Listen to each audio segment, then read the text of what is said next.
Good afternoon. We're going to go ahead and get started. We're missing a few folks in our satellite offices. I thought I saw a hand in White Plains, but we'll go ahead and get started. Good afternoon, Brian. If you wouldn't mind introducing yourself out from Rochester. Yes, my pleasure. Brian Trick from Wegmans Food Markets. Okay, good to see you. You And too. we'll start over here. I'm Clarissa, Chair of Workers' Comp. Michelle Cummings, facilitator. Joe Cannabis, New York State AFL-CIO. Justin Teff, Kirk and Teff, IWBA. Matthew Mead, lawyer with Stockton Barker and Mead and Troy. Frank Kerbin with the Business Council. Bob Sammons with the State Insurance Fund. Okay, thank you. All right, and our subject matter experts, of course, always, our General Counsel, David Wertheim, Executive Director, Mary Beth Woods, and Stephanie. All right, Yes. All right, so thank you again for coming to the fifth meeting of this group. As you can see, the topics that we've covered today, and we are today talking about quality of reports and technical issues. We have a couple more topics to cover before we start moving into the drafting and finalizing of a report. For today, we've broken down the agenda and topics as follows. We're going to be discussing IME preclusions, accuracy of POIs, duplicate submissions, and IMEs performed by but not filed with the board. We've allocated about 75 minutes for that, at which point in time we will take a break. And then we have some additional items to talk about, being addendums, frequency, the scope, minor clarifications, and then new issues or additional clarification and communication. So as always, I'm going to turn it over to Stephanie, who's going to present the quality of reports and technical issues. Stephanie? Okay, thank you, Michelle. So as you may recall from the IME utilization study, 57% of IME reports were efficiently received by the board, meaning that they were received only once with no duplicates. They were not precluded for a technical issue, nor did they require an addendum to fully answer all questions by the carrier. For 71% of IMEs, the IME providers submitted an IME3 form, which is the Independent Examiner's Report, a request for information, or their response to the request for independent examination, to convey that they were either asked to respond to specific questions before or after the actual exam. This pie chart shows the distribution. Brian, would you mind muting yourself? We can hear your papers. Thank you. There, okay. This pie chart shows the distribution of IME reports received that have technical issues. As I mentioned earlier, 57% of IME reports are received and have no technical issues. Currently, approximately 29% of IME reports are duplicates. This equates to about 70,000 extraneous reports that are scanned in every year. On average, 13% of IMEs have an addendum, which would be to answer questions that weren't addressed in the initial report, and approximately 1% of IME reports are precluded, for example, if it was late or had other filing errors. During our review of IME data, we also noticed that there was approximately 9% of IME reports were unaccounted for, i.e. not filed, since there was a higher count of IME5 forms, which is the claimant's notification of an IME, as opposed to the IME4 report. Recently, we performed additional research on these unmatched IME5 forms, as I'll explain on the next slide. This table summarizes the research we performed on unmatched IME5. Handout 1 has additional details, so I'd like you to refer to handout 1. As I mentioned, in the board's 2014 to 2016 IME data, there were more IME5 notices than IME4 reports. when we excluded duplicates and record reviews. These records were matched up against the IME entity data on cancellations and no-shows. And from the IME 5s that still had no match, we took a random sample of 1,776 cases and manually reviewed the case files to determine if there was any correspondence in the files to explain why we did not have an associated IME 4 report. For example, we found that there was documentation for 144 of those cases that the IME was canceled. Typically, this would have been canceled by the carrier. In 988 cases, they were rescheduled by either the claimant or the provider. We then took all of the sample results, compiled them, and then extrapolated it to the... Stephanie? Sure. I'm going to interrupt you for Yeah. a second, just to ask those that just arrived. Hi, good afternoon. Hello. We lost Hi, the- there you are. Hi. We lost the doctor in White Plains, but would you guys mind introducing yourselves and then muting yourselves? We could hear all the paper shuffling. By all means, Okay, you're right. sure. Hi, Mindy Roller from the New York City Law Department. Robert Goldberg, Dr. Robert Goldberg, physiatrist, Medical Society of the State of New York, now muted. Excellent, thank you. Okay. And doctor in White Plains, would you mind introducing yourself and then muting yourself? Rick Weinstein, orthopedic surgeon at large. Thank you. Okay, good to see you, thank you. Okay, so we took the results of the study of the unmatched IMEs and compiled them and extrapolated it to the 9% variance that we knew existed. So back on this table, roughly 5.74% were canceled or rescheduled, we found from the additional work we did, and a little bit over 0.5% were actually no-shows. So what we did is we added that to the rates that we previously reported on no-shows and cancellations. So we now believe that the no-show rate is 9.6%. We previously reported 9%. And the cancellation rate is just shy of 20%, whereas we previously reported 14%. And in 2.5%, we were not able to determine, there was nothing in our case records that would indicate why we did not have an IME4 on file.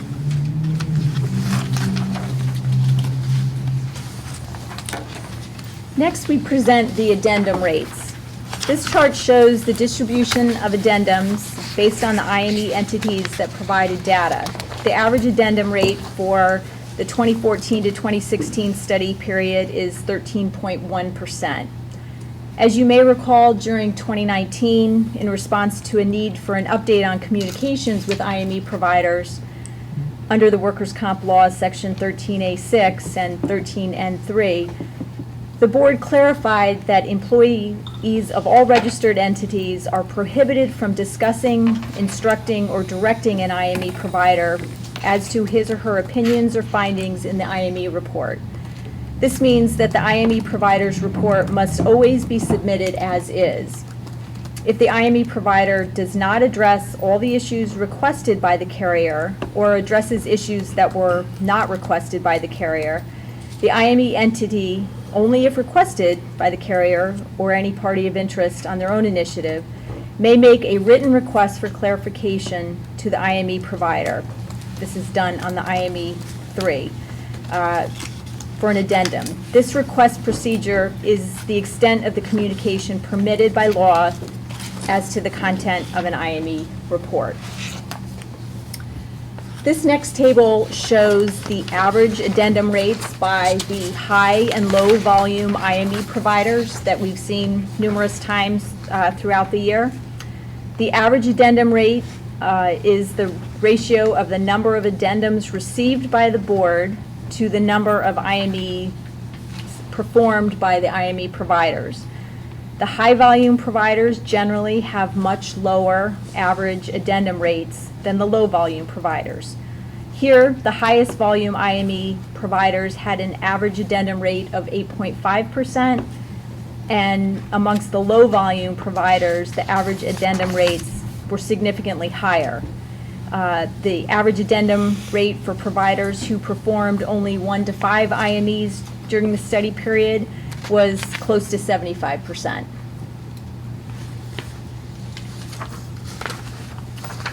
We've talked a lot about IME preclusions in discussions this year. As a reminder, a workers' comp law judge may preclude an IME report for a variety of reasons, including a finding that one of the reports was late or not properly served on the same day and in the same manner. This chart shows the estimated preclusion rate for IMEs performed between 2014 and 2016. We estimate that the preclusion rate is between 0.35% and 2%. The 3 IME entities who shared recommendations with the IME Advisory Committee last month also agreed that this preclusion rate is a reasonable approximation. The preclusion rate was estimated since the board data systems don't capture preclusion indicators, nor the reason for a preclusion in any consistent way. To come up with the estimate, we analyzed phrases used in board decisions. The minimum preclusion rate, shown on the graph, identifies decisions where the phrase, "the IME report is precluded," was included in the decision. The maximum preclusion rate identifies decisions that merely contained the word precluded.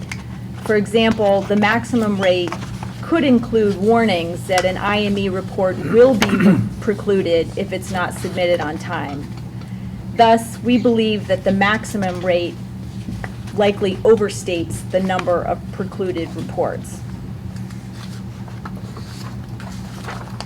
We believe 1% is a reasonable estimate of the IME preclusion rate. This next table shows the duplicate submission rate for IME 4 reports.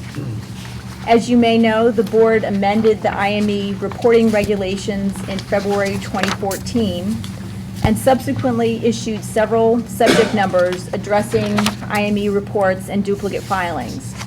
After that time, duplicate filings dropped steadily from 49% in 2014 to around 29% in 2018. However, this still represents over 70,000 duplicate reports received every year. This next chart shows the frequency of IME 3 submissions. The IME 3 is the independent examiner's report of requests for information as well as the response to requests for independent examination. Form IME 3 is used to convey questions the carrier wants the IME provider to address or to ask follow-up questions after the IME report is submitted. So it can be used both prior to and after an IME.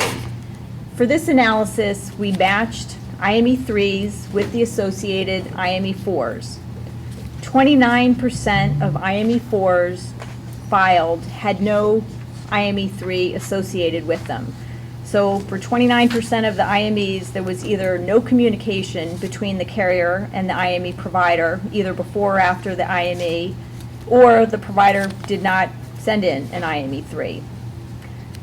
This chart displays the data on the remaining 71% of IMEs where there was a match.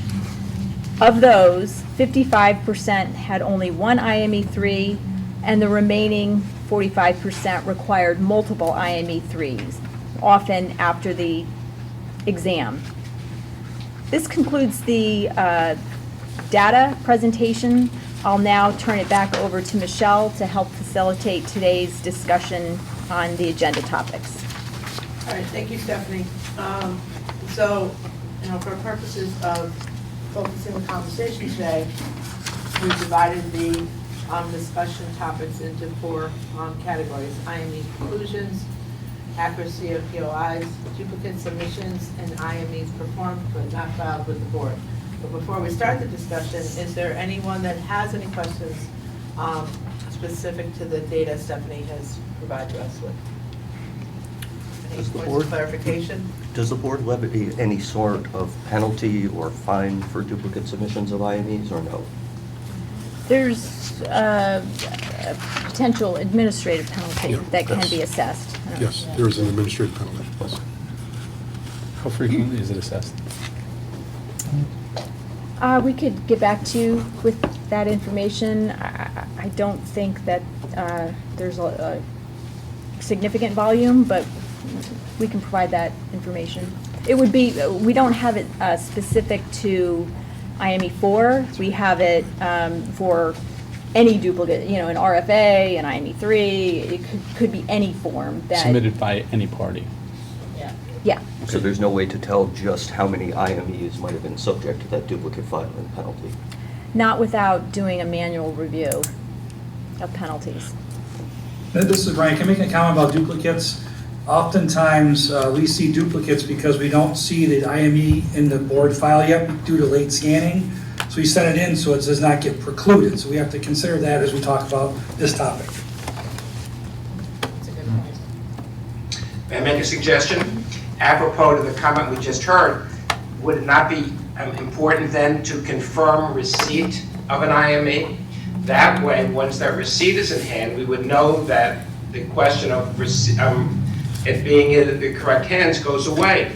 So in the event that one doesn't have that, and then a submission takes place while it's in the ether, that should not be penalized in any way because the company's being responsible, the physician's being responsible by doing that. So I take exception to that, considering it a problem, if there's no way for the filer to know that it's in there.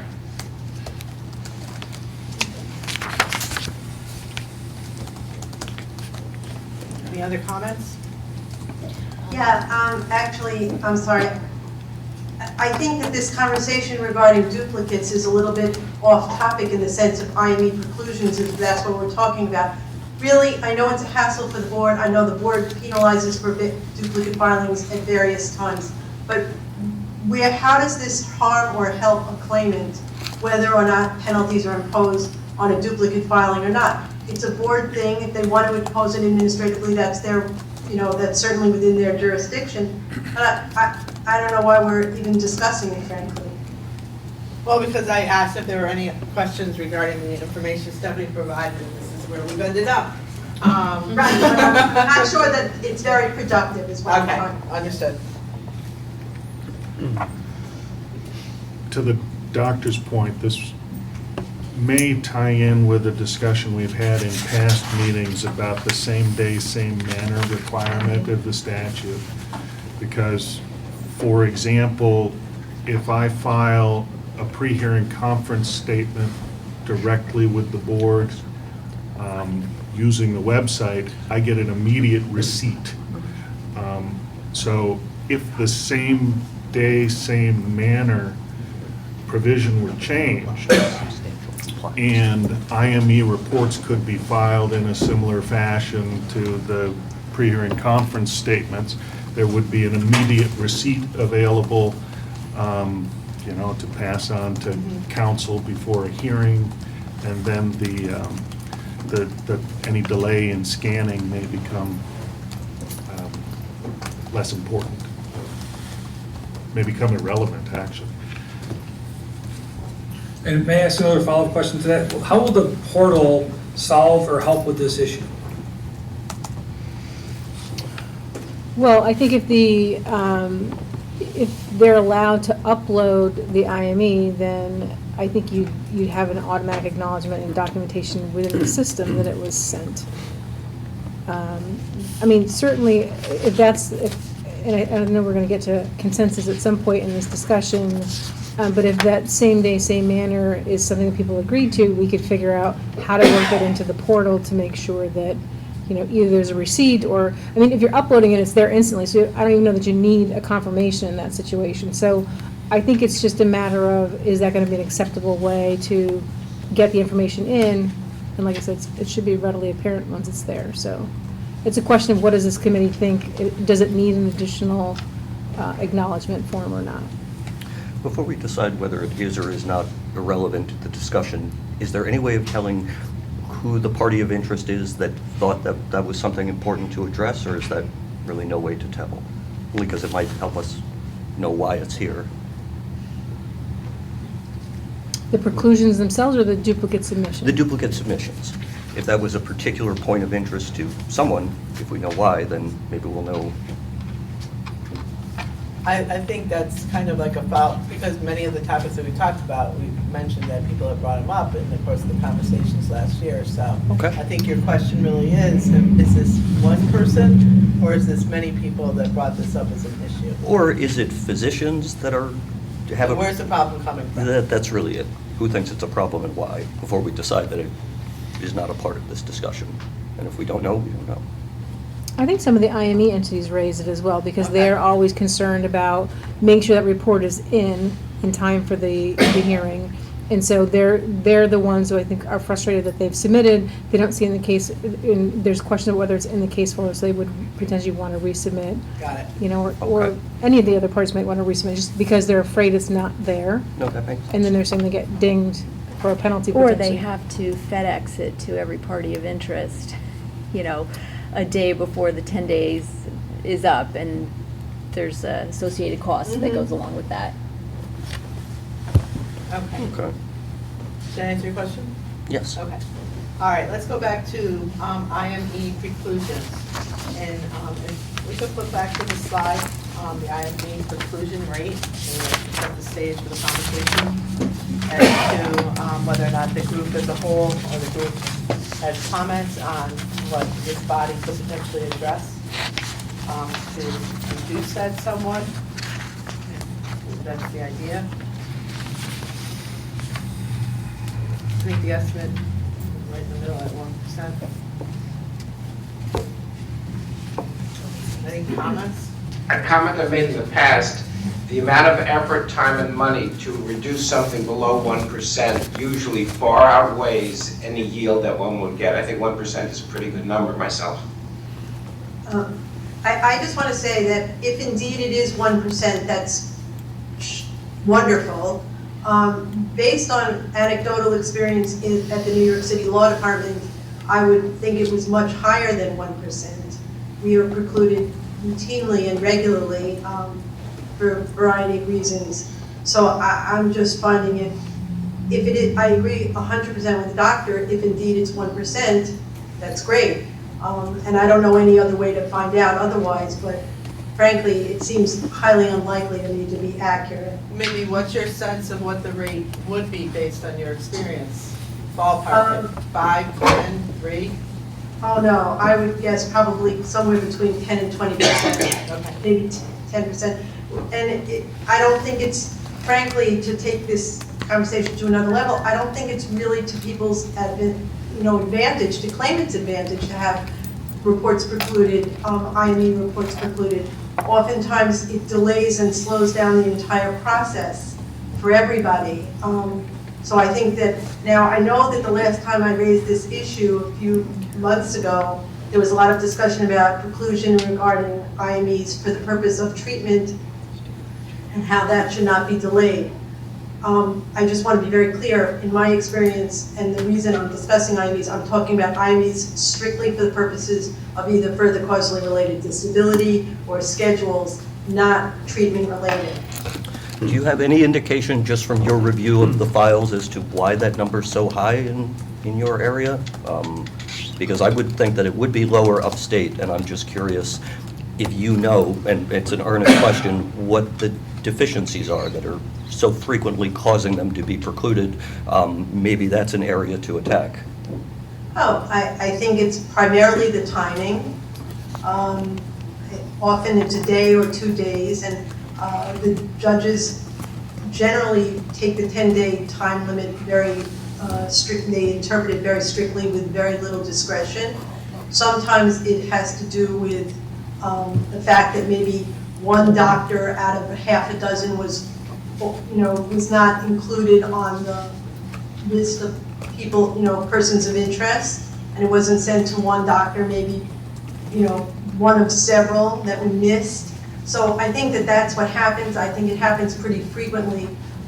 Sometimes we appeal if that's a delay for the claimant also.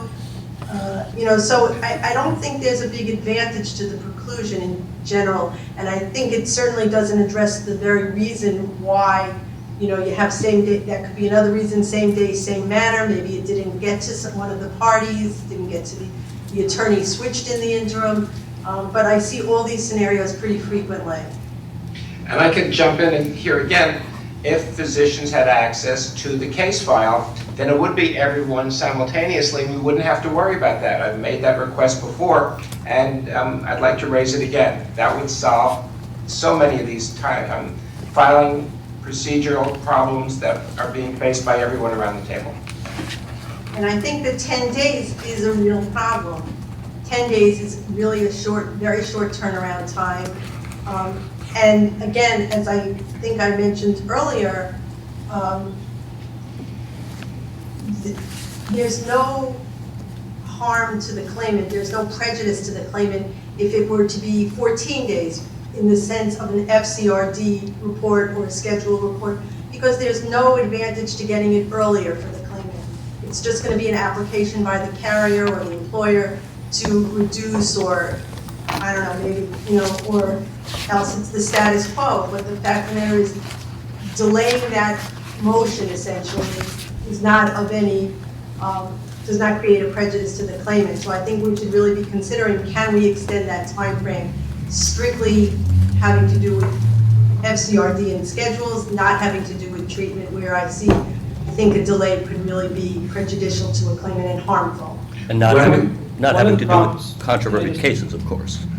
When we looked at the data from the other states, they didn't have a 10-day window. Can somebody enlighten me as to why it is 10 days for New York?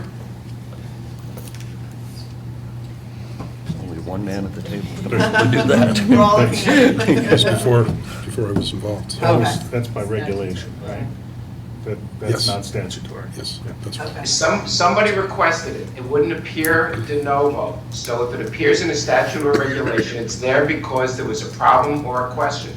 From what we've heard this morning, so many of those problems and questions have been solved. The community, and from my recollection, part of it was to reduce the communications between the carrier, the IME entity, and the physician. Well, from what we heard, that doesn't happen anymore. So some of the precursors and predicate situations that existed have been solved. So perhaps we should relook at that number.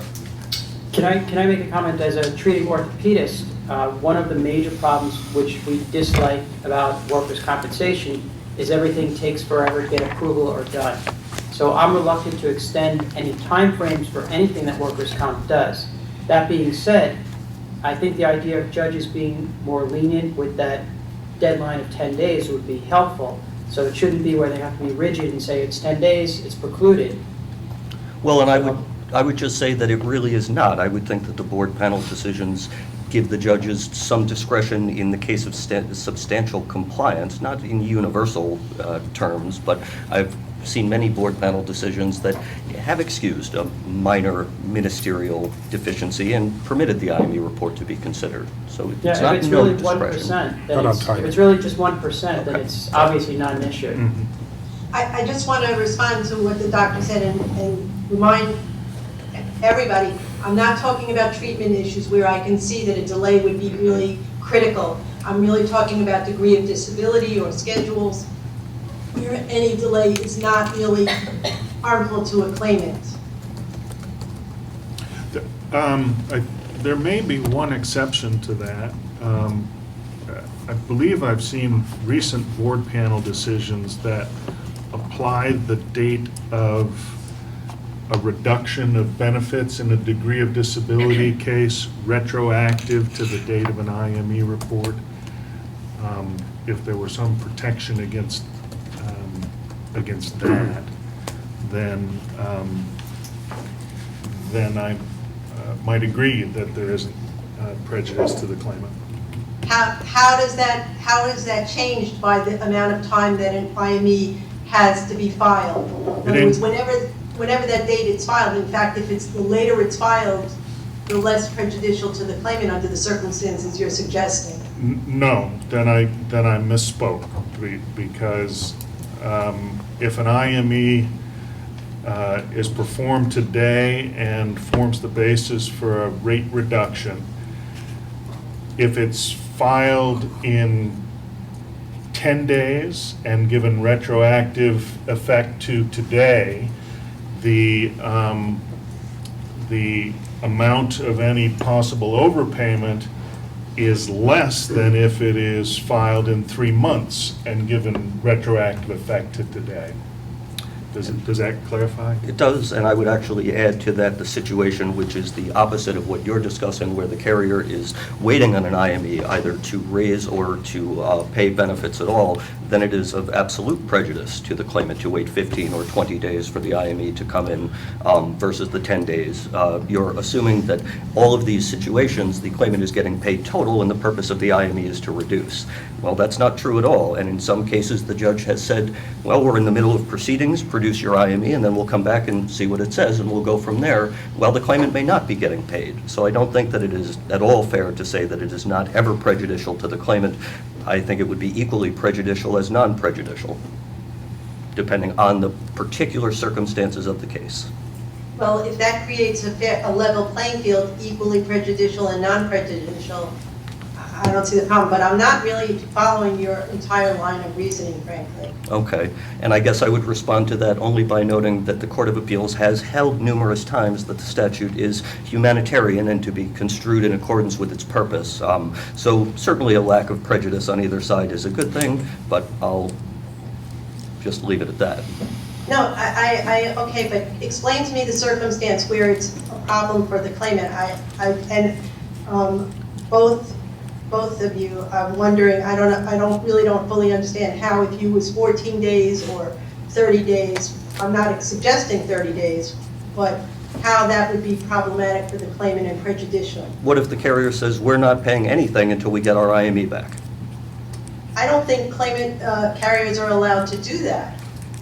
I think you're assuming a tremendous level of good faith in the process that 98% of the time is there, but not 100% of the time. So, okay, but if we're talking about 2%, I know. If I may, you have other. Let me just finish. You have other safeguards. An employer, an insurer, is obligated to pay their continuing medical, and I don't understand how you could see that it would be otherwise. And finally, I want to say, I would like to believe there is good faith in this system. We've all been doing this for many years, and despite the fact that there are sometimes problems, I would like to believe that the people around these tables really have the best interests of claimants and the system at heart. So I'm not talking about this in regard as a carrier per se or an employer, but really because I think we need to think about ways that will move this process along, that'll make IMEs more efficient, more helpful, and move cases forward. And just so nobody misunderstands at any of the hearing points or in the room here, that's why I said 98% good faith and perhaps 2% bad faith. If anyone took my comment to suggest that the workers' compensation system is largely acting in bad faith, that is absolutely misconstrued, and I did not mean to suggest that at all. But I certainly think it would be ridiculous to say that there is no indication that an attorney ever sees that a carrier may withhold benefits for particular reasons. Controverted cases, I think you're assuming a lot, and I think it is prejudicial to the claimant for delays. I just wanted to point out, it's something for a discussion point next month, but if you want to take a look at it, among the distributed items, you don't have it in front of you right now, but what was the language that we had talked about a few months ago about, is there any ability for flexibility in coming up with an agreed-upon waiver for a represented claimant when it comes to some of these filing and timing requirements? And that draft language has been distributed to you, so as you're thinking about that concept. So this should be incorporated into that discussion. Right, so when we talk about it next month and you're looking at that language in between, just keep that in mind. It sort of gets into, it would have to be agreed upon as opposed to mandated by the board.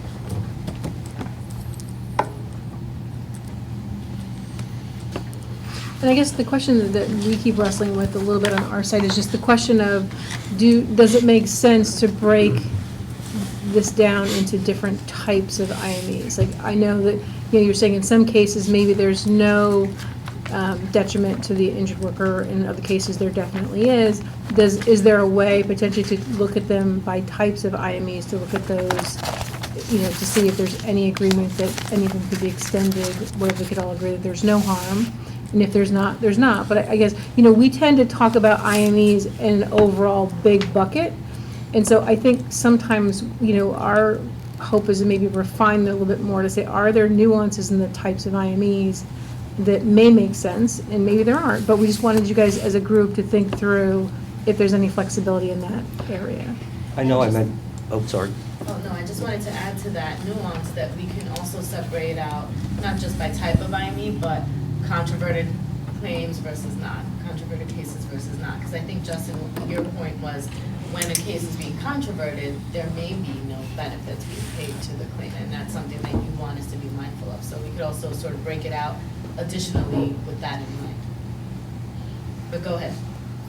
No, I was just going to say, without the list being exhausted, the three I came up with that I would have a hard time agreeing to are C7, treatment, and where a claimant is waiting for the start of benefits for any particular degree of disability reason.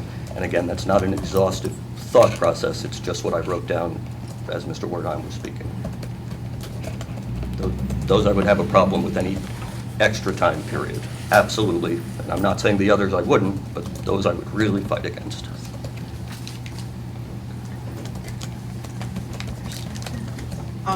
Let's move to kind of read through the speaker notes. I think everyone in the other offices can see as well. Why don't we move on to the accuracy of party of interest, which relates to the requirement to send. Just before we move on to a different topic altogether, just staying on this with this point about the timing and the different types of IMEs. One of our, maybe it was like the second IME committee meeting, where there was a distributed form that had all the different types of IMEs and the different timing that David put together. I think we gave it out as a handout. That we could possibly help, facilitate this discussion by looking at that again. So maybe we can redistribute it and table just this component of the conversation till next time. Is that okay? Just so that. Yeah, so in your packet, we'll make sure that's included for the next meeting, as well as the draft language that was provided about, the voluntary waiving of certain requirements. So we can just kind of put that on as an agenda for August. Parking lot, yeah. May I ask a question? We heard some of the difficulty in capturing the data regarding precluded IMEs. Could we ask the administrative law judges to respond to a question about whether or not it was precluded and then a reason why? I'm talking about a checkbox in 1 or 2 words so that the accuracy of our data can be refined, so we'll know if it really is 1%, in which case meaningless, or higher, in which case we do have to look at it and come up with a suggestion.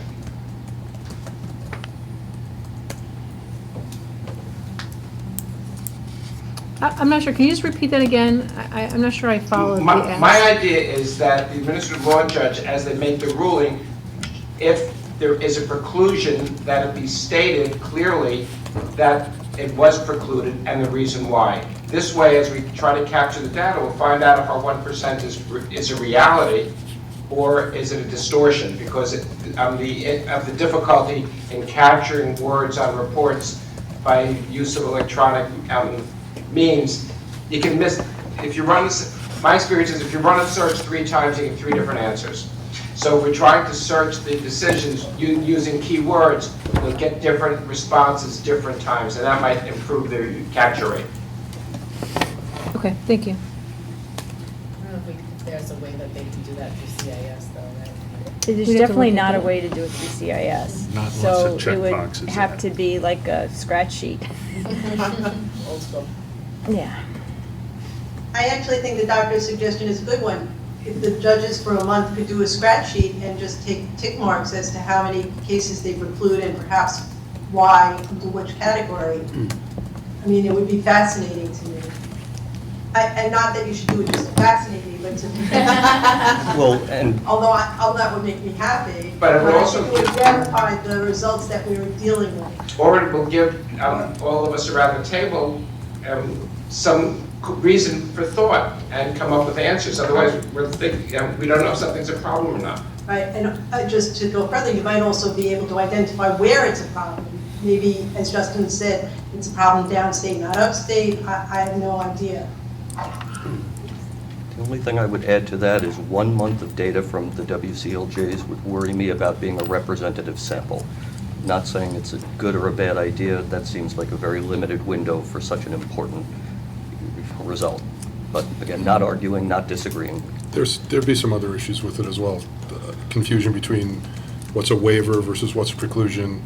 You could also have something be precludable, but the claimant, if it's a carrier IME, the claimant's not asking for it to be precluded, and you could have a decision that comes out that really in effect precluded it, but if you note it as a decision point when it's not asked for, sometimes you could have a confusing data set. So I think there'd be some issues, rather than just saying, committing to do it, I think we have to think through whether it's doable and meaningful. Are we talking about the reasons for preclusion? Just noting it on Yeah. the, I thought we all agreed that this was like de minimis, right? It's like 1%. If we're going to tap the judges for that type of involvement, I think there's some more pressing things that they we have might other want things to, going on, right. that we might want to quantify going on in the system. Joe, our question was whether or not that data is accurate. And I heard from Mindy next to me that she believes it's 20%. So between 1% and 20% is a monster difference. One warrants attention, one we ignore, and I agree with you completely, which is why I said it originally. But I think we need more data. If the city of New York shows up next month with data showing that it's 20%, then I would agree maybe we should take a little deeper dive. But to me, it sounded like an off-the-cuff 10 to 20 seems anecdotal. It is anecdotal. I prefaced it with that. But if there was a way that the city of New York could come up with that data, at least we would know. Okay, we will. Thank you. Thank you. All right, let's move on to accuracy of POIs, which is party of interest, which relates to the requirement to send IME4 reports to all parties of interest, including any medical provider who has treated the injured worker within the last 6 months. Due to timing of medical report submission, an IME entity could miss sending the report to a relatively new treating provider.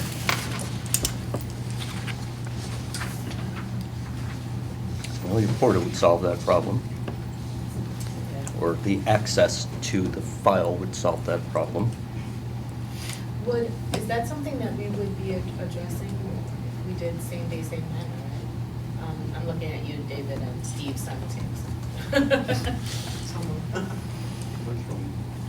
Yeah, with the online submission. So maybe the problem will fix itself.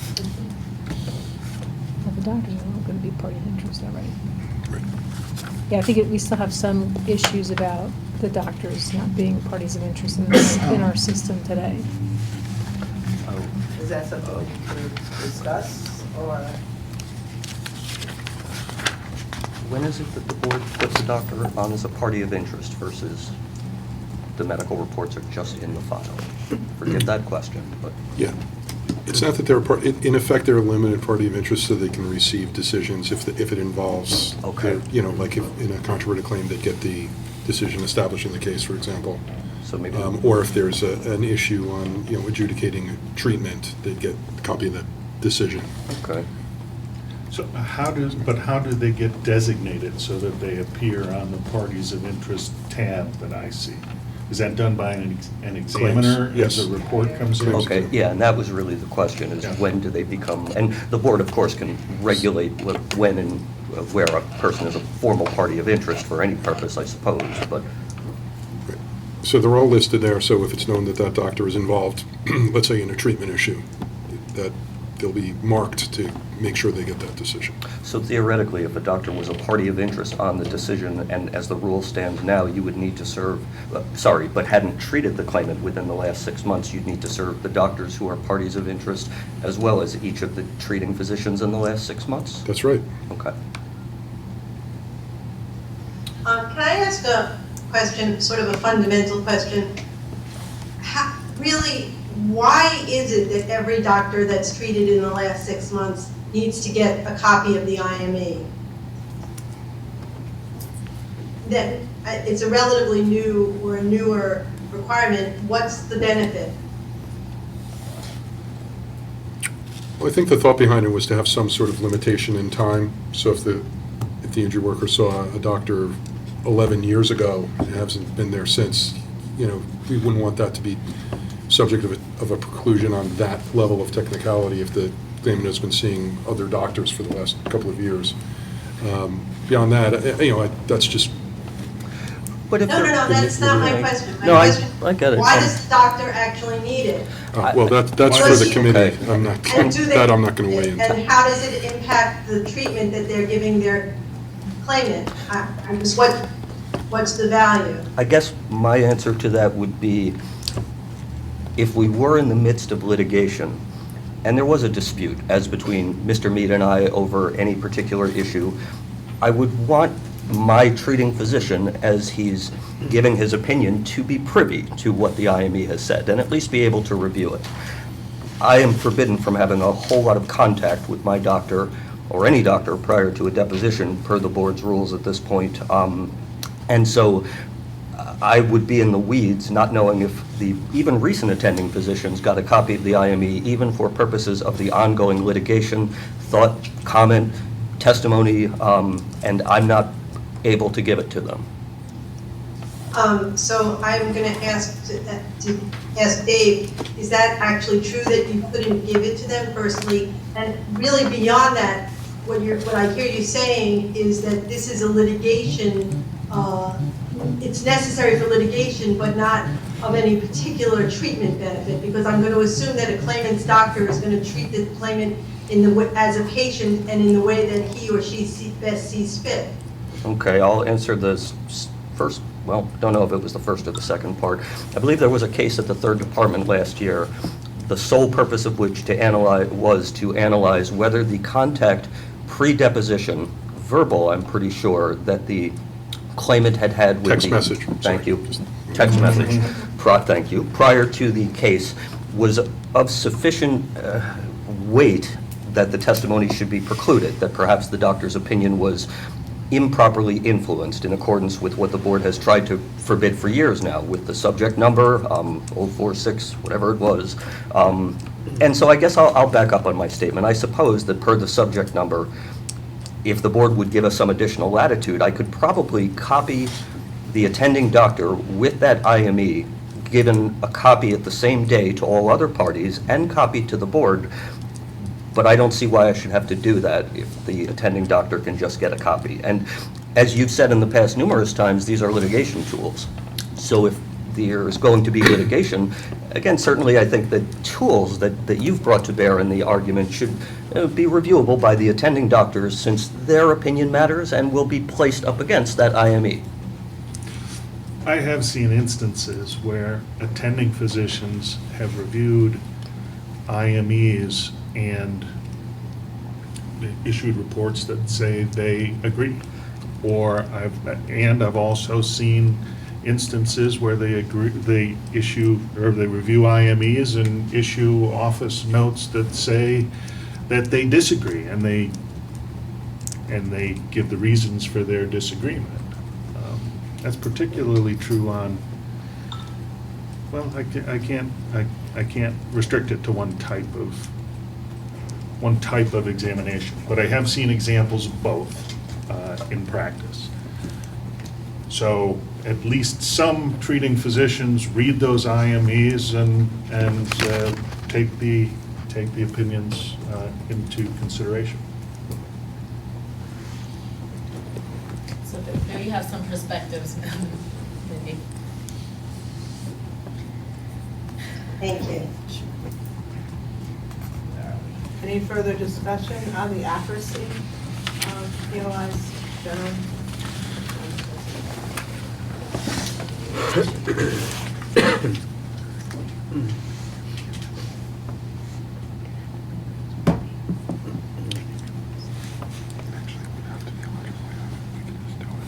All right, let's move to duplicate submissions. If we can go back to slide number 10. We kind of talked about it at the beginning, but we should revisit it.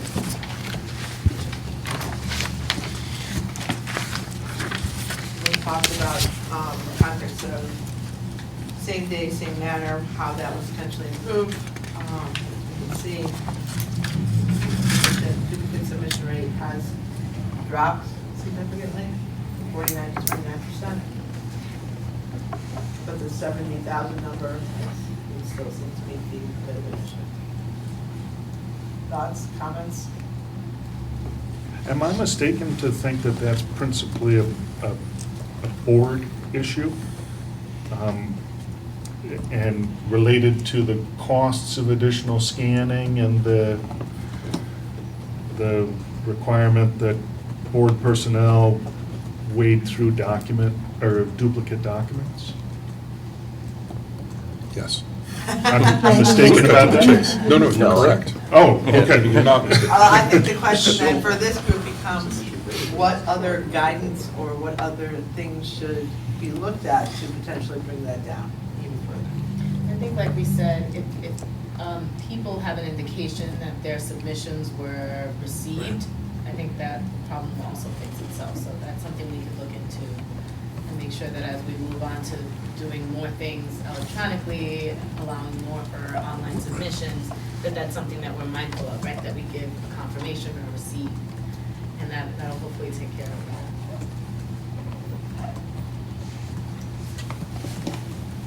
As an aside, that's very costly to all parties concerned. When I get the workers' compensation file to review in order to do an IME, and there are other IMEs, and they're duplicates, triplicates, quadruplicates of the same report, it takes a long time, and you'll be surprised at some subtle differences that sometimes appear in what is seemingly a duplicate. They're not always duplicate. That last comment concerns me slightly. Would you mind expounding upon that a bit? Yes, sometimes when one reads a report carefully, there may be differences. Sometimes pages are dropped, pages may be included.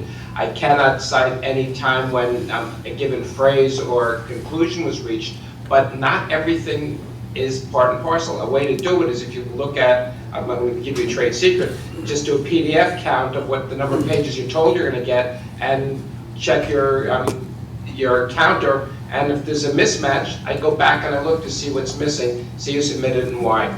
Sometimes gives information. And truly, that's absolutely fair. I guess I was thinking more in terms of, given the example of a transcript where if a page is missing when it's scanned, we can get the page back. If the stenographer has changed the substance of the transcript, that's a whole different matter. And if what you meant was simply the latter, not the former, then it was not addressed to that.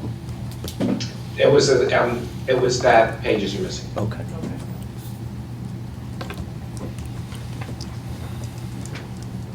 Can I ask a question? What are we talking about with duplicates? I don't follow. Is it just an extra copy of the IME being sent?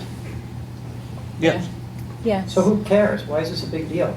If it's a 20-page report that has to be read 3 or 4 times because it's in the file 3 or 4 times, that's an expensive proposition. Well, It takes a lot of time. Anyone who works in any office should get duplicates of things periodically. I don't think we should make an issue of this. I don't think it affects anyone that dramatically that we should care about an extra 10 or 20 pages in the record.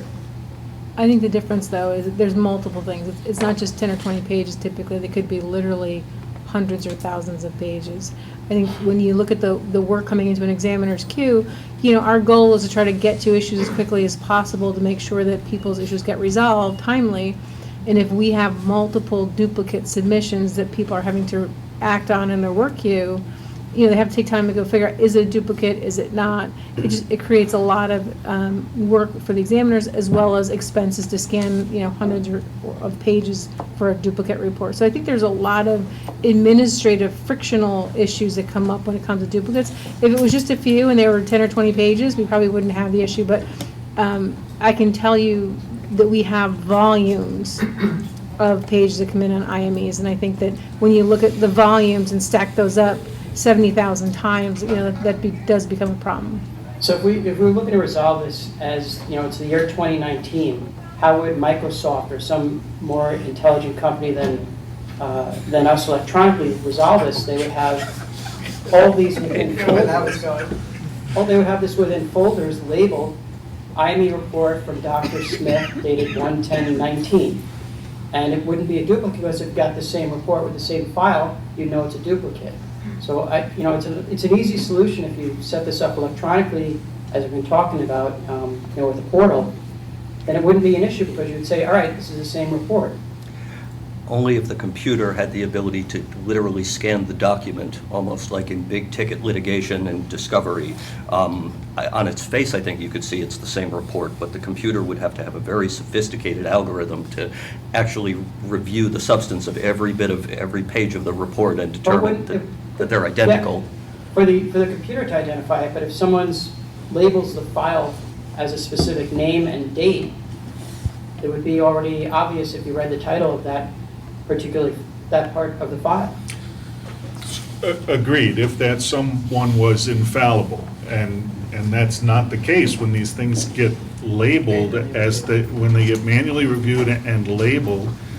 There are lots of examples in my experience where things that are decisions of the Workers' Compensation Board and should be labeled as decisions are not labeled as decisions. So when I look at the decisions tab in the board file, I don't see all of the decisions. Do you think it would be difficult to label IME report and the date on it? I don't think it would be difficult. No. I also don't think it's difficult to choose decisions from a drop-down menu when you're labeling an incoming document. So, Well, without acknowledgement of receipt or with administrative penalties looming, those responsible for submitting are going to resubmit, as Brian said. Yeah. Just to be safe. Yeah. And I'm limited on how many times I could vote for the All-Star team on the computer. I couldn't, they acknowledged my receipt of my vote. So there's technology somehow to. And I guess in the interest of candor, whether I have to read one copy of it or two is not bringing down my office, so. Okay, so maybe we can move on. Yeah, I think, we're banking a lot on same day, same manner, and technology improvements.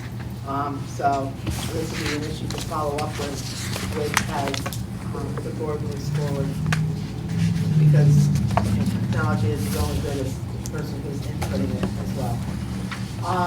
So our last category is IMEs performed but not filed with the board.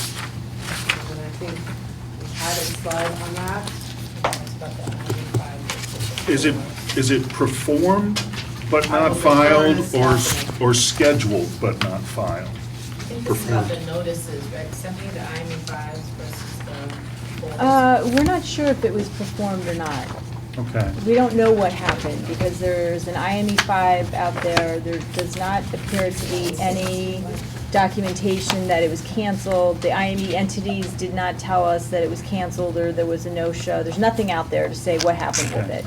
Okay. Slide 6. I'm sorry, because those are two very different things. If it was scheduled but not performed, that's a lot different than being scheduled, performed, but not filed, because that immediately raises a suspicion that the report wasn't filed by someone because it was bad for that someone. Right. I think that's the point that we're looking to throw open for discussion. Now, is that the 2.61% of the unknown? Because it looks like you have done a fair amount of research to figure out, and that, sorry, those are IME 5s, but are there similar data? Because it may be that, well, It's unknown. I mean, Okay. it could have been canceled, we didn't get the cancellation notice, could have been something else could have happened that we don't know.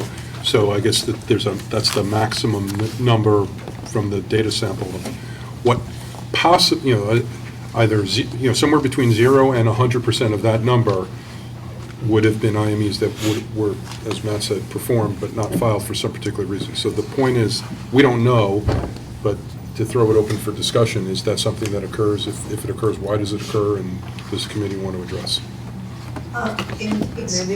Yeah, I just want to say, I think it's a little unreasonable to, impute some nefarious reason for this and to say that it's because somebody didn't want it to be filed.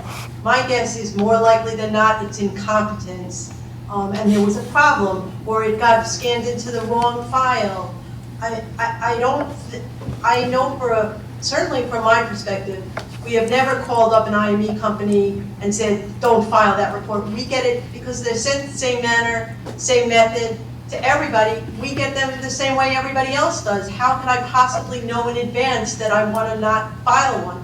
I think that lower rate, you've got 2.61%, of which we have no idea what the reason is.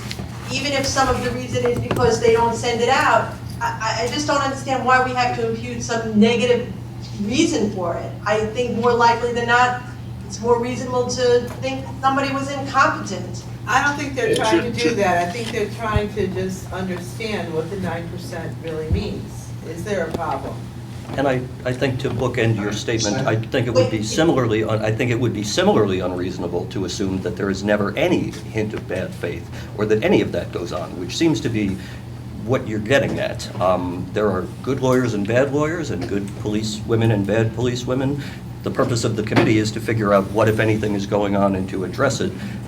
I would think less to just kind of glaze over it and say, well, everyone acts in good faith. I don't believe everyone acts in good faith. And I actually could produce some concrete examples, but that probably would not be a good idea as to instances that have happened. But I, again, will not sit here and let it be thought that everyone acts in good faith all the time. I also just want to say, I don't think are we talking about 9% or we're talking about 2.61%? The 2.6. It would be 2.61. 2.61. Okay.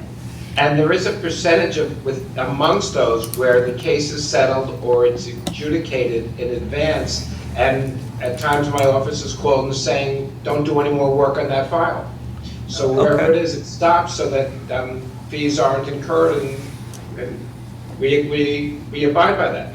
And it had not occurred to me that that might happen, that instance that you just mentioned, honestly. So that probably is part of the 2.61. Can we go over how we got these revised rates here, and why we don't have a revised unknown or total? So what we did is we took a look at the population of unmatched IME 5s. And we took a sample of 1,776. That's the sheet. That's the sheet, yeah, the handout one. And our interns, God bless them, looked in the manual files at 1,776 cases to try to find any documentation that would have been around the date that the IME was originally scheduled for. And, you know, it might show up as a med narrative, might show up as correspondence, anything in the file that would indicate that something occurred with that IME. So they've bucketed into various categories. They determined it was canceled, there was a no-show, it was a no-show and rescheduled. Sometimes the IME entities will send in correspondence that'll actually say it's a second no-show. So we categorized the 1,776 cases, compiled those, and then extrapolated that to the 9%. So by doing so, you know, we determined that 0.65% are no-shows. So that's if you sum the three the categories, no-show, no-show rescheduled, and second no-show on the handout, those add up to 0.65. So we added the 0.65 to the original no-show rate that we had discussed with the IME Advisory Committee, and added those together, so it's 9.6 now. And same for those that were canceled or rescheduled. So it's the unknown category where we were not able to find anything in the board's case file that would give us any hint as to what happened with that IME that was scheduled. Does that make sense?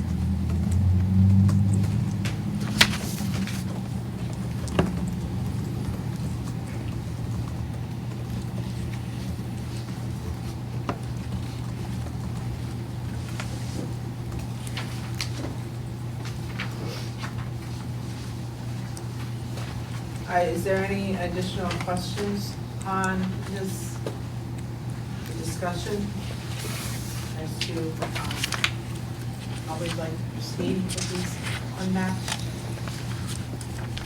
If we can. Just not sure there's any way to discern that last percent. And if anyone has any ideas, please.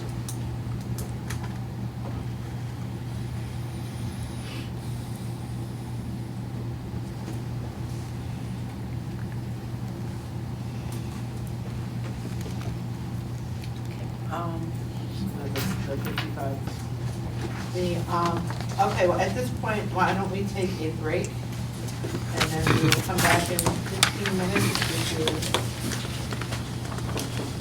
1:20? Yeah. Why don't we do it in my head? 1:20, and we'll wrap up. We'll talk with the next several items. All right, are we ready to get started? Yes, is everyone back? Yep, we're ready. I also just want to acknowledge Dr. Claude's wife, Thank you for joining us. I know you've been with us for about, for a while, but I know we didn't introduce you previously. Good to see you. All right, so we have one more topic to talk about, addendum. Frequency, scope, and communication. So I'll just turn back over to the group to voice any concerns they may have on the frequency, scope, or communication relating to addendum. Hey, Michelle, this is Brian. Yeah? I have a thought. In years past, well, let me start. We have our IME vendors we use. We pay them to get the IMEs, they pay the doctor. But they don't have the ability to quality control reports before the doctor sends them out. Like looking for a missing body part. So the doctor sends out a report that could be incorrect, that could have been corrected very easily if the person that contracted that doctor, the IME vendor, was able to review that before it went out. You'd have a lot less addendums if that was allowed to happen again. Understanding on the other side why it may be construed that sometimes that reports may be changed and things like that. But I think if you're looking to reduce addendums, that'd be one quick way to do it, is give the IME companies the ability to quality control the reports. Because when thinking years back before the regulation came into play, we had a lot less addendums because of that reason. So that's one thing I just wanted to throw out there about it to start off the conversation. Thank you. Any thoughts on that?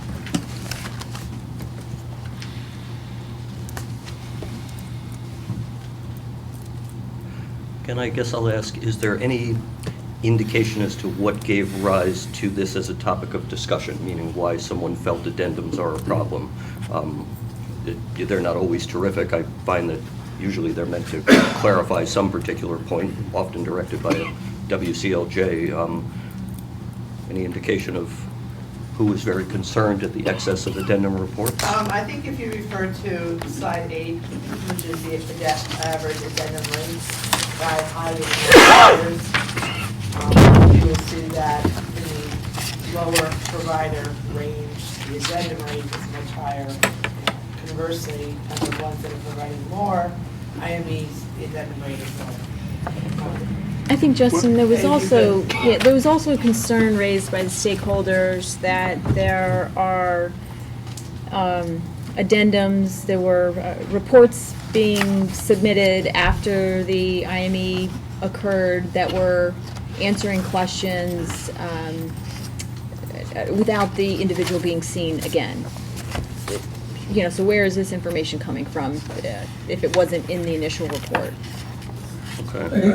Stephanie, some thoughts on that, Stephanie, is also that you could have an IME on Monday, you get a request for surgery on Tuesday, you don't have to have the injured worker go back to the IME doctor. The IME doctor could opine on the need for surgery because they saw the person the day before, or any kind of treatment, regardless of whether it's surgery, any kind of treatment they could see. So I think there's a lot of reasons there are addendums that happen after the IME. It does actually save the system costs from not having to have somebody go back to see the IME doctor 3 or 4 weeks later after they just were seen previously. So I think there's many good reasons to have addendums, so I think we have to consider that too. And I would, to a great extent, agree with that. just in terms of either moving the cases along or, goodness, you made a very good point that now I seem to have lost. All right, forgive me. I said, if I can interject. When I look at the 1 to 5 and 6 to 100, look at the minimum addendum rate. It went from 20% to 1, and 1 is carries down all the way to the 5,000 to 9,000. So it looks like there's a learning curve that you have with 6. And if you look to the maximum addendum rate, the learning curve looks to be 500. So there's something that we need to study to find out what happens in there. 20 to 1 I think is easy, and we all like that. But the max addendum rate of 100, what's the end for that? Is it 2 of them? Is it 4 of them? Or is it 4,000 of them? If we knew that, it would help. But because it's an addendum rate percentage, but there's no way for me to take that and go back to the 2,889 for the total numbers done. Do you have information for us about that? Well, you can look at the total IMEs performed, right? So that percentage corresponds to, let's say, in the top column, the top line, 5,130. So it's 20% of that, or 100% of that. Is that correct, Stephanie? I'm not sure. Yes, so in the 1 to 5 category, that means in the study period, the providers in that bucket performed between 1 and 5 IMEs. So if they performed 1 IME and that IME required an addendum, it's going to be 100%. If they performed 5 IMEs and only one of them required an addendum, then that would be the minimum there of 20%. So, These have that's to be how, adjusted proportionally. right. Okay. So can you say from those statistics, Stephanie, that roughly 75% of the IMEs submitted by the 5,000 performed needed an addendum? Is that like a fair? Yes. Okay, so, Yep. so Bob, to your question, I think we're saying 3/4 of the time, somebody who does a 1 to 5 IMEs per year during the study period needed to do some form of an addendum. Versus if you look at the bottom, the people who are doing the 5,000 to 9,000 IMEs, roughly 8% or 8.5% of the time, we needed an addendum on one of those exams. Right. So I think that the column, the average addendum rate is probably the one to match to the IMEs performed. That'll give you a better sense overall. Yep, thank you. That really helped, because I forgot that if you're doing 1 and it's addendum, it's 100%. Right. The end is 1 and the ends are there. So when we take a look at that, the learning curve certainly is gigantic between 5 and 6, and then it jumps again between 100 and above. And that makes intuitive sense. How can we improve upon it?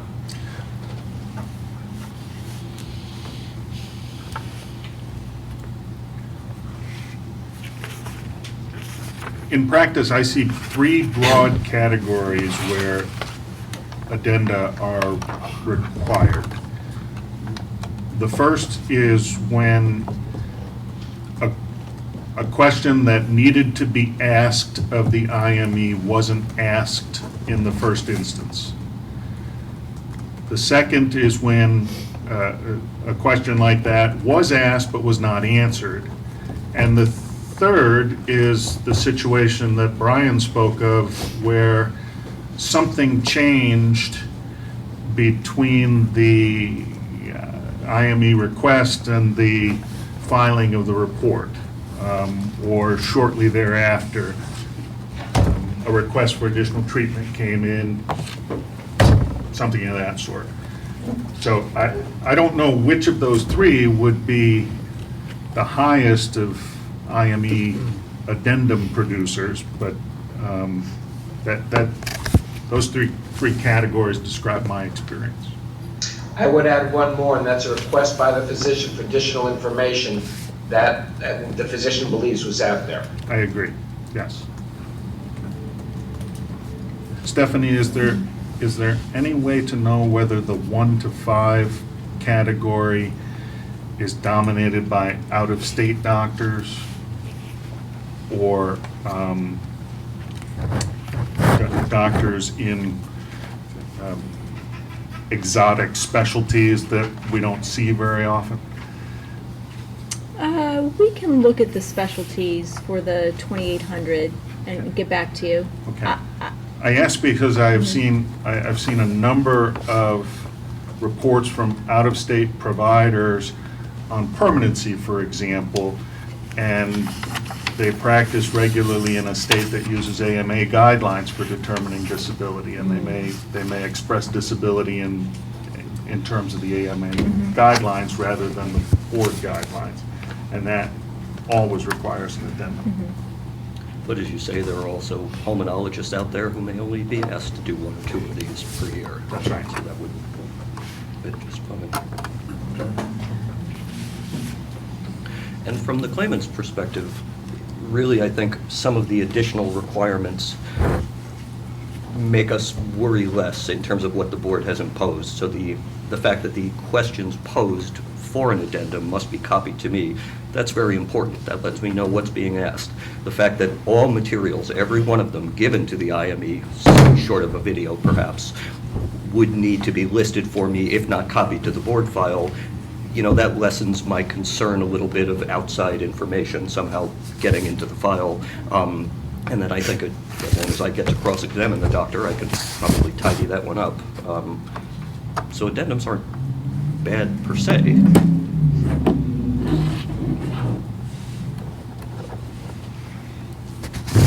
They're bad if they produce more pages and are filed in duplicate, so they produce still more pages.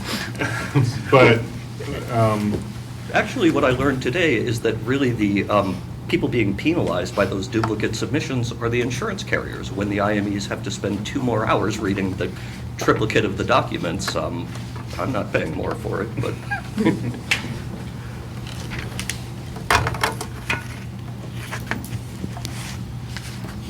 Okay, Stephanie's gonna go back and take a look at if we can break down some of the data a little bit further.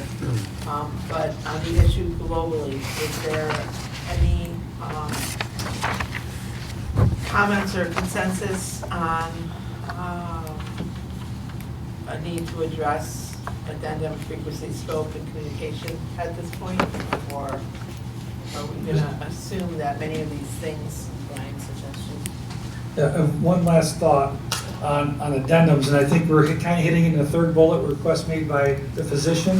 Oftentimes prior medicals, there's a delay in getting those for a variety of reasons, and with the strict timelines we have to get the IME done, then the IME doctor has to wait for the prior medicals to come in, review those on the addendum, so it does cause delays. So I think it kind of ties back to our timing issue. Right. To solve that, giving us more time to perfect the information before it goes to the IME doctor would, I think, although it might take longer to get to the IME, it might speed things along in the long run. Okay. So would you be in favor of having the physician be given access to the case file, which would then solve that?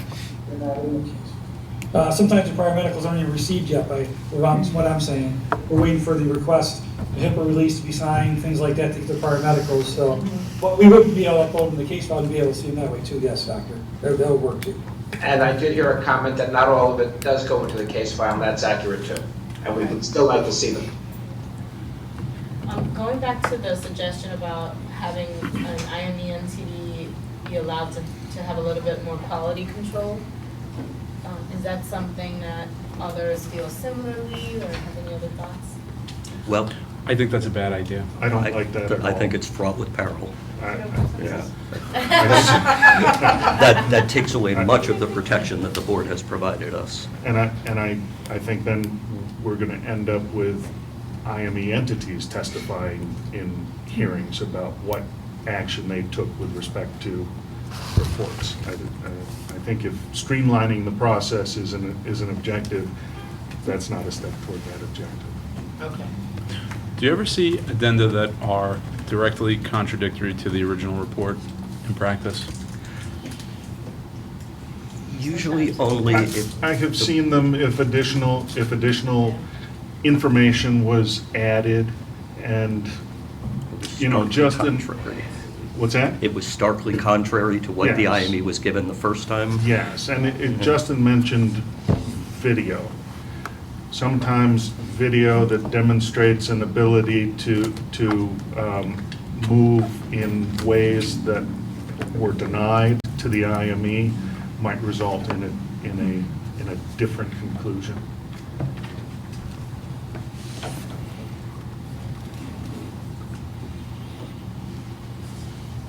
Okay. But if the, Go ahead. sorry, if part of the point of your question was, have I ever seen an addendum request which says something like, please, would you kind of change your opinion? Sure, I think it happens. I don't think it happens every day, but, you know, please take note of this finding of the attending and this, and the more you get into the weeds, the more dangerous it is, so it happens. Thank you, Bill. Okay, so I think we've covered the four topics, and exclusions, the accuracy, duplicate submissions, and IME performed, and the addendum. We have some follow-up questions. Just want to make sure everyone looks at them again to circle back with hopefully next month on these issues. May I circle back to the question, is there ever a time when a correction would be monumental but yet not substantive? And that would be to the side. Sometimes a report would say left upper extremity when it was right, or right lower extremity when it was left. And if that could be corrected, it would reduce some embarrassment. If that were allowed. Okay. I don't hear any objection yet from the group. Well, Well- I renew my objection. This is not the, the Physician Embarrassment Prevention Board. This is the Workers' Compensation Board. And, I'm human. I make mistakes regularly. They're embarrassing. You all have witnessed some of them. But I think that's something we have to deal with, for the betterment of the system. But I just want to say to the doctor's point, sometimes it's very clear that this is essentially a scrivener's error or administrative error, and it's clear that the claimant's correct body part was indeed examined. And I think this circles back to what Brian started with. In a case like that, if there could be some sort of, what was the word you used, Brian? Just a double check. And so that. Quality control, yeah. Thank you, that was the word I was thinking of. Quality control, it would be really so much easier than having to get an addendum, or frankly, being precluded, and you go back, you start over again. It's just, I don't think that that's necessarily helpful either. And I'm not against the concept of quality control, only that quality control being done by the IME entity as opposed to the doctor, him or herself. Anyone can review a report before it's sent out.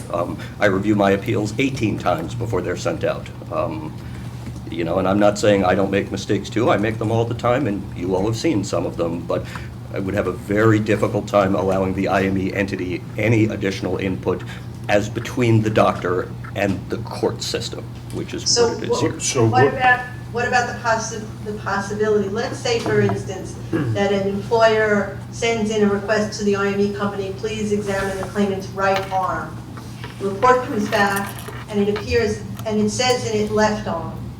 Could an IME company go back to the doctor and say, doctor, can you please clarify which arm you examined? Well, please. I think that opening this up to review, whether it's by the doctor who performed the examination or by the IME company, is an invitation for, as Justin put it earlier, I believe, peril. You talked about ministerial scrivener's errors. I've only been doing this a comparatively short amount of time. Anecdotally, I feel like I see more and more injured workers denied care or benefits, or having their care or benefits delayed because of ministerial errors on forms and in appeals. So I would be loath to excuse errors on the part of professionals who do this work every day for a living, while injured workers are held to a higher standard. Okay, so I just want to say, I think the focus should always be, in our discussion, how to make things move more quickly and be helpful to all participants, and particularly injured workers, because as Justin said earlier, the purpose of this statute is to ensure that people who are employed and injured get what they're entitled to. However, it seems to me that oftentimes the preclusion or the delay involved in getting an addendum does not inure to the claimant's benefit, it just creates delay. So I'm suggesting not necessarily the method I'm putting out there, but perhaps there is a way for when there seems to be a ministerial error for it to be corrected without extreme delay. We're rushing to get these reports done, sometimes at the expense of getting them done correct. That's all I'm suggesting. We heard from a practitioner, who does not represent injured workers, about how this could add to delay in the system. And an addendum can always be obtained, or almost always. And just as a final note, I would hesitate to say that the WCLJs that I practice in front of them are rigid and robotic. I doubt any WCLJ that I've been in front of would disallow an IME report because he said left in the narrative portion of the history, but then every single other portion of the exam addresses the correct body part. I can't see that becoming a problem, and so I don't know that that's as huge an issue as you're making it out to be. Treatment denials, absolutely, ministerial deficits, but IME reports, you get it corrected. And just as the other folks have said, you put in what you can, and then you get it corrected. Or you note the error, and you get it corrected. The adjuster reads the report and says, that's not the right body part, sends out an IME 5. Almost all of it can be done in time for the WCLJ to review at hearing.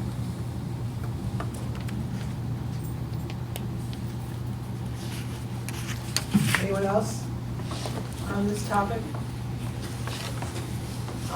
As I said, we have a couple follow-ups to do, and we'll report back on that in August. We have a couple more things we want to take care of today.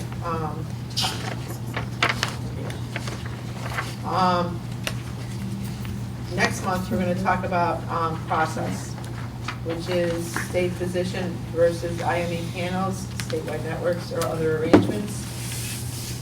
Records review versus an IME, regulation and monitoring, IME providers, IME entities, accreditation, and reporting.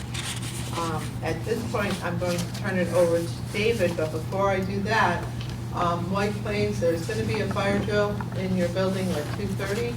I do not believe you have to leave, but you will be notified when the siren goes off. Yeah, so hopefully we can wrap up before then, because it might be a little of a disturbance in White Plains. Any other, Hopefully we'll miss. any other topics? Okay. Good. Thanks. You'd like, yeah. I wasn't sure it was the appropriate time, Yeah. but we had touched on the idea at one point of talking about the Claimant Questionnaires, the variety of various questionnaires, their utility, whether that's appropriate or not, and their future use. It appears that has not been fully fleshed out, so I would just ask that that be added for a future discussion. Thank you. Can we get some historical information on state physicians and why it was thought to be a good idea to eliminate them in 1996? Because that may have some bearing on our discussion now. We can see what's in the files. I'm guessing some would be anecdotal, but we can go back and do a little searching and see if there's any reasons. I'll share my anecdotes with you. I want to say it was a budget cut. But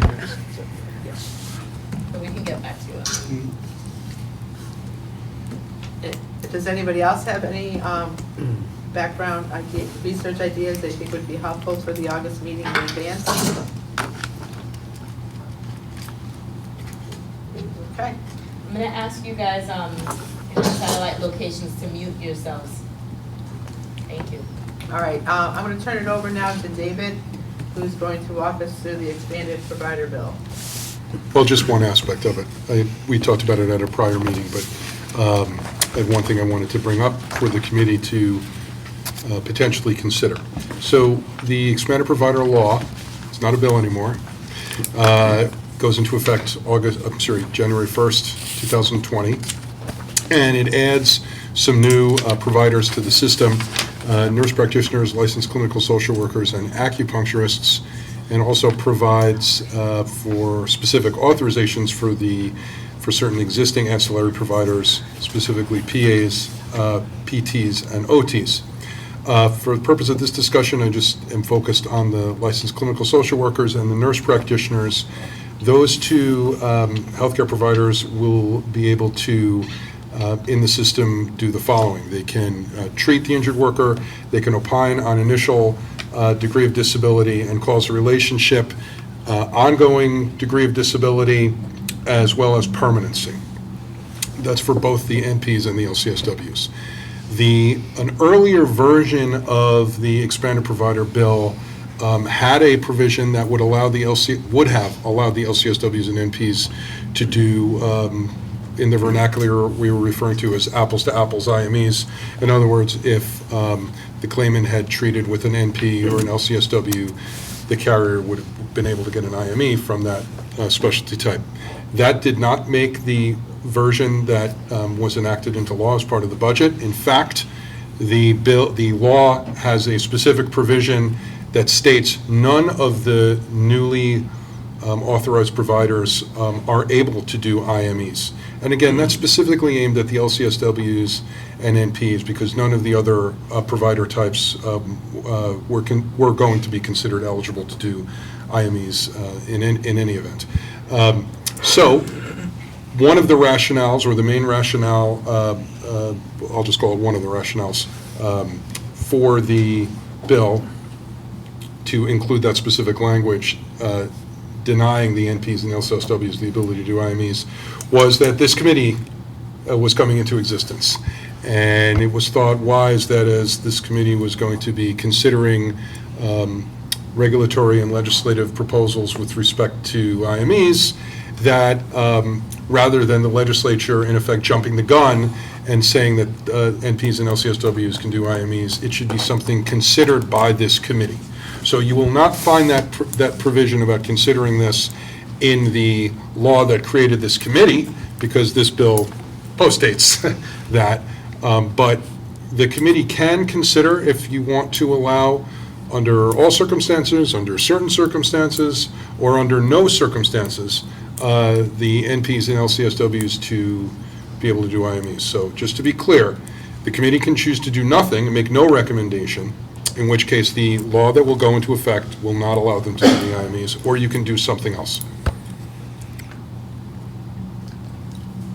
So that's designed to open up the topic for discussion. Kind of like to give that one some thought. Happy to hear anything anyone has to say. That's broad. So we can put it in our parking lot. I mean, I don't mean to, stifle the discussion, not by any stretch of the imagination.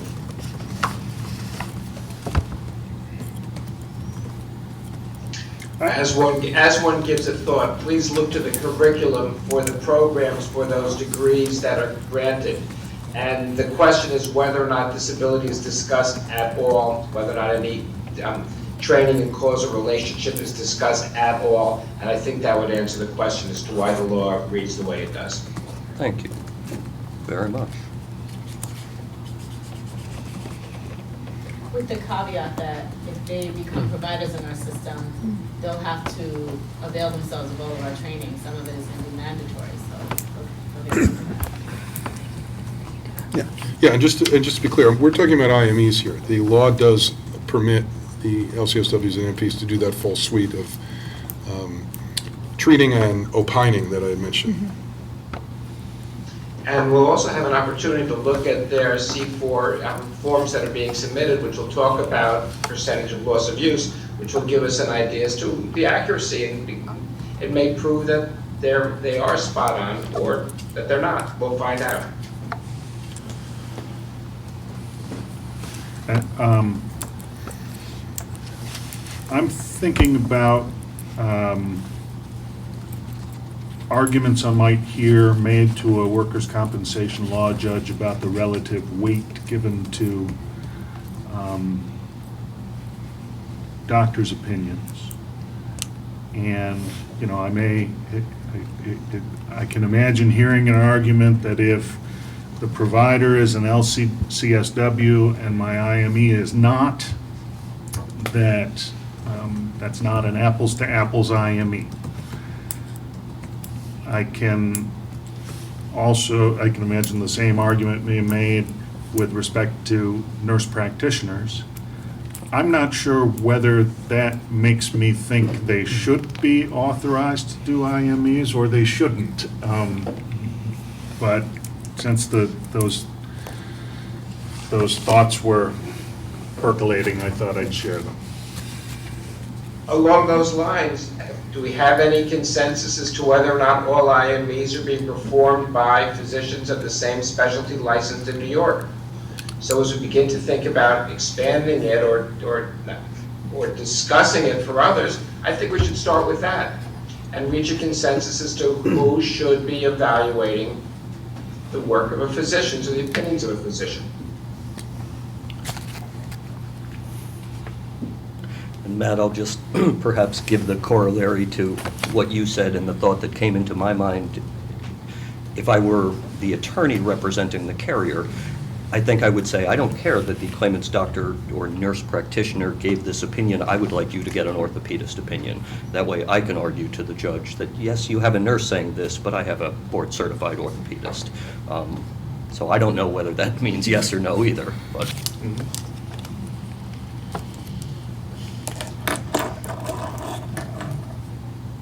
We also make statements with good medical opinion. It's not good nursing opinion, it's not good social work opinion, it's sound medical opinion. So I want to throw that out there too.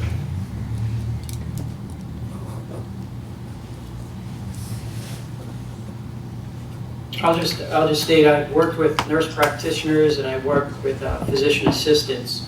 And my experience, and I've worked with a lot of them in the hospital as well as in private practice, nurse practitioners think like nurses. They do not think like doctors. They didn't go through medical school. Physician assistants tend to think much more like physicians. So it's a big difference. When you get a report from a nurse practitioner, it's more of a nursing perspective than a medical doctor's type opinion. And that's their training, so it's not a problem, it's just that's their training, they're nurses. Can you just clarify, because I don't know, I understand that there's a difference of perspective, but can you clarify what that distinction is? So nursing training is not so much diagnosing the way physicians spend a lot of time getting the right diagnosis. Nurses are a lot more fixing acute problems, dealing with them in the hospital. When I have a nurse practitioner in the office, they're spending a lot more time discussing, which are not unimportant issues, social issues, how they take care of themselves at home, who's helping them, whereas physicians tend to say, here's the issue, here's how we treat it medically, here's how we fix it. So it's a different viewpoint. When it comes to independent medical exams, they're going to have a different perspective, which will not be the same as physicians.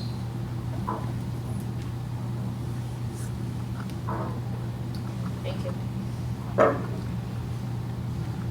But doctor, I guess the real question is, if the claimant is being treated by a nurse practitioner, would it be preferable to have another nurse practitioner evaluate that person?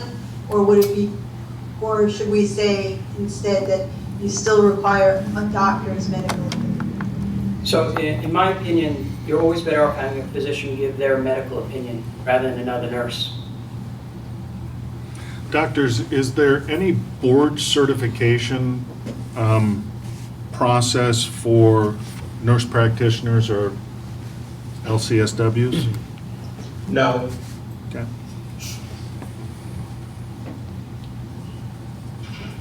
That would be a major impediment right there, yes. It would be a huge problem. Okay. According to the Court of Appeals, it would be a big problem.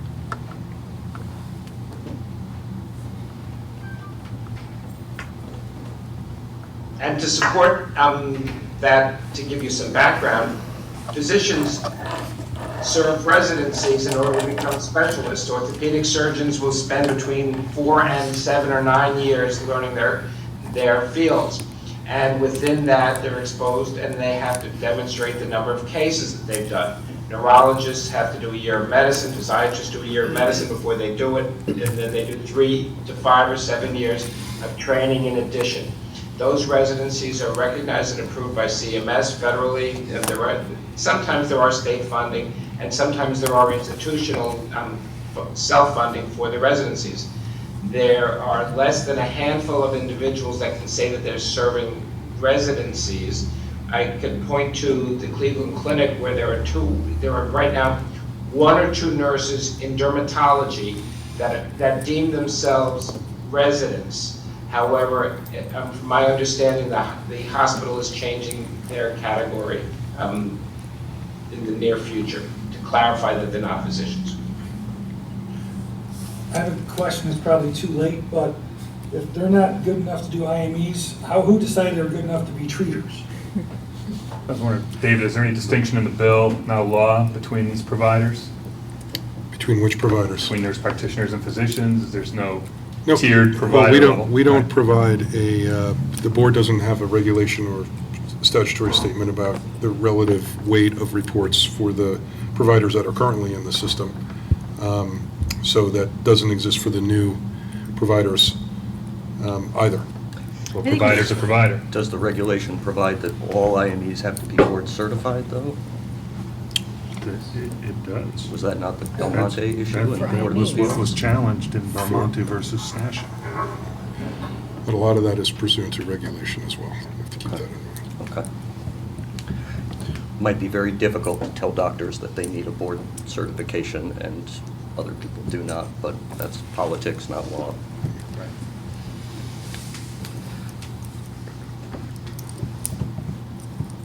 And I guess to answer Brian's question, the goal was to have more providers in the system and have treatment reflect what's actually happening with medicine currently, which is that you're not always seen by a physician. Oftentimes you're seen by a PA or an NP. And I think it's also based on the education, like the state education department authorizes different providers, and so the expansion is based on their authorized scope of practice. That would make sense. So a nurse can't perform surgery. They can do what Right. they're Whatever entitled to do by the their- education So department. they're staying within Okay. their own scope of practice, that's true. Okay. So that makes sense, I guess. It makes sense to let them do IMEs too then. That would be if you're going to let them do one, they should do the other. Just my 2 cents. And there are non-physicians doing IMEs now in our system.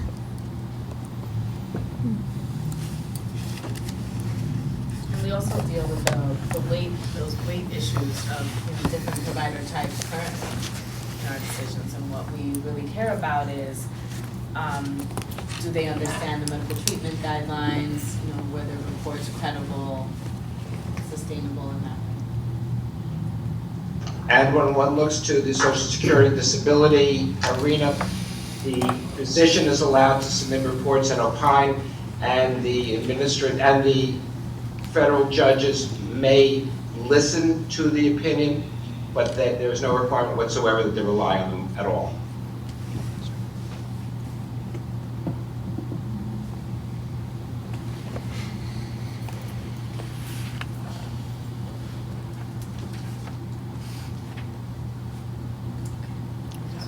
So, if we're done on the conversation for today on the expanded provider law, I want to mention that there are a few follow-ups that we're working on for you and that we'll have to you by the August meeting. From last month's meeting, we have additional analysis on IME costs by specialty, including some of the very high-cost IMEs. I believe it's those over $8,000 per IME. We have additional data on IME no-shows by specialties that were requested. I also want to mention that we did recently perform a survey of carriers and TPAs. and we asked them whether they would be willing to share their claims manual and their IME do not use list. We sent that out to 319 insurers or their TPAs. 100 responded. Of those who responded, 61 said that they have a claims manual, and 3 of the 61 said that they would share the manual. 16 said that they do maintain an IME do not use list, and 5 of the 16 agreed to share their lists. So we will follow up with those who advised that they would share and hopefully have that information available for the August meeting. And finally, we will also share de-identified comments that we received with the injured worker survey that we discussed in our May meeting. Since the last 2 items contain confidential information, our plan is to allow you to view them in an executive session off video immediately following the regular meeting. Is there any other data that you believe that you're waiting on, any follow-up information that you're waiting on for us that we should try to make available for the August meeting? Other than the ones that we've identified Yeah. today.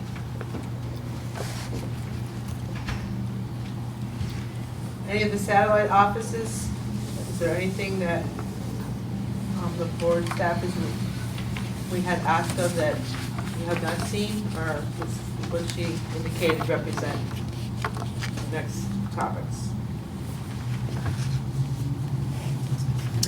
Okay, so I'll Let us now, know. I'll now turn it back over to Clarissa to discuss a proposed revision to the upcoming meeting agendas so that we're prepared to develop the final report content.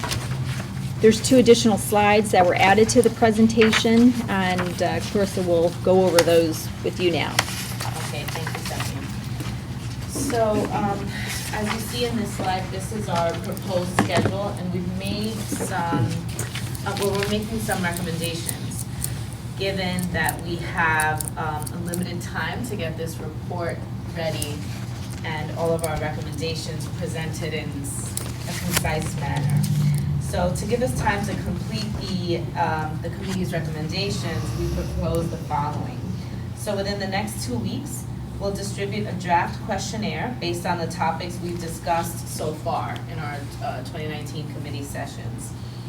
And in our August session, we'd like to gather your feedback on the questionnaire so that you could make suggestions about changes if you feel that they're necessary to the questionnaire.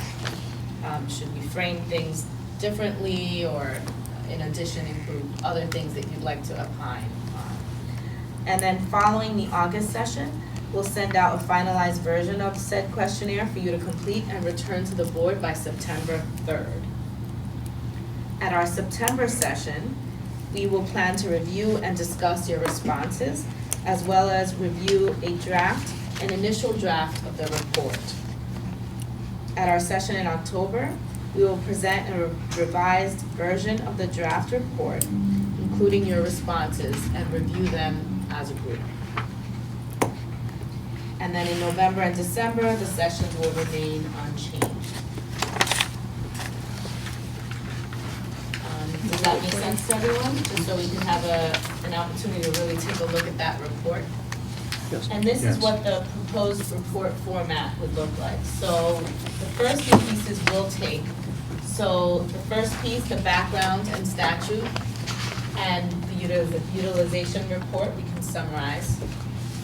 And also the meeting schedule and content, including who attended the different meetings and what the different topics were. And then thirdly, we'll talk about, was there any consensus that was reached? And we'll draft that as well. And that would include your questionnaire responses and any additional feedback that you have and recommendations.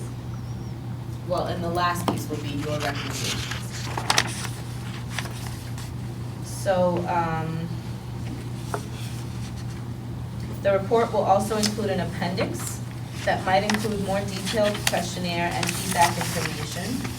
a link to the original IME utilization study, and any relevant session materials and handouts.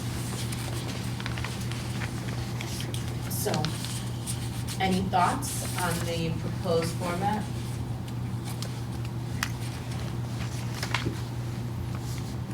And maybe you'll have more thoughts once you see the initial draft, right? But this is what we were thinking, the bare bones. I think the goal of this survey is kind of to understand where we've come out, if we have any consensus, because we've discussed a lot of things, sometimes we've bounced back to other topics. And so I think our goal with the team at the next meeting is to really walk through the types of questions we're gonna ask the members to comment on, make sure that we've captured the topics, or if there are pieces that are missing that people wanna, weigh in on, so that we get a full picture of everybody's position on these different areas that we've discussed. And ideally, when you get all the summaries back, you'll have a sense of, question one, everybody says, we're in agreement, or we're not. So we'll just know. It's kind of a grid, if you will, at the end to say, we did reach consensus or we didn't. We can see if we're close, if most of the people are, reaching consensus, is there an ability to talk through some of the outliers, or should we just say we're gonna always agree to disagree and we'll move on? I think it gives us kind of an ability to start to build the report.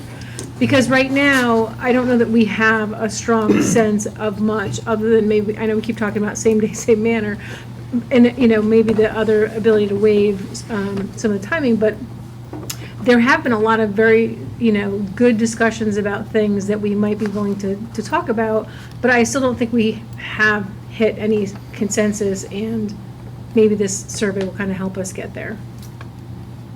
If people have other suggestions, certainly feel free. I think we're just trying to be mindful of, our next meeting is August. We'll have, for the most part, gone through all of the topics we wanted to run through, with the exception of the fraud meeting, which will be in September.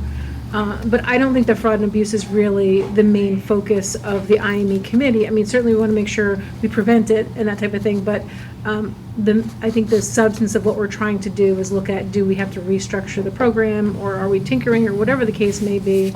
And that's where I think we want to make sure that people have had ample opportunity to weigh in, give us their feedback, so that we can incorporate it into this report.